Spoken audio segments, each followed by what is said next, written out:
Hello friends, আজকে একটা নতুন ভিডিও নিয়ে চলে এসেছি। এই টাইমে অনেকের ধারণা আছে ফ্যাট লস হোক, বডি বিল্ডিং হোক, ওয়েট গেইন হোক, অনেকে মিল স্কিপ করে, মিল খুব মেপে খায় বা হয়তো খায় না। ঠিক আছে, তো এটা যে কতটা ভুল ধারণা এটা আজকে দেখাবো আমার টোটাল লাঞ্চের মিলটা। তো কি কি আছে আগে দেখাই। এখানে 100 গ্রাম ভাত, শীতকালের সবথেকে অনবদ্য খাবার বেগুন পোড়া, কালারফুল ভেজিটেবলসের মধ্যে কুমড়ো, যেটা ওভারঅল হেলথের জন্য খুব ভালো, কুমড়ো সেদ্ধ। এখানে আছে সবার ফেভারিট মাটন, এটা পেঁপে দিয়ে।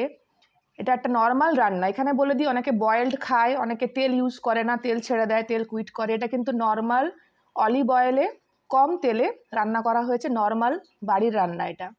আর এখানে গ্রিন স্যালাড। তো এই যে টোটাল মিলটা, এটা আমার লাঞ্চ মিল। আমি এরকমভাবেই খাই আর আমি ওয়ার্কআউট করি, তোমরা সবাই জানো। তো আমি এটার মাধ্যমে একটাই মেসেজ বলতে চাই, দিতে চাই সবাইকে, ভালো খাও অ্যান্ড হেলদি খাবার খাও, হেলদি ওয়েতে রান্না করে খাও। তাতে ফ্যাট লসও যেমন হয়, তাতে মাসেল গেনও হয় এবং খুব ভালোভাবে বডি একটা শেপ নিয়ে আসতে পারো।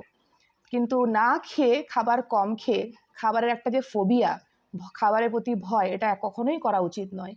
বাড়ির খাবার খাও, নর্মাল রান্না করা খাবার খাও, হেলদি ওয়েতে খাও, হেলদি ফুড খাও, দেখবে বডি আপনা থেকেই গ্রো করবে। তো এটুকুই বলার। তো দেখে নিলাম এটা আমার কমপ্লিট একটা লাঞ্চ মিল। তো দেখা হবে এর পরের ভিডিওতে অন্য কোনো আইটেমের সাথে। Take care and bye by.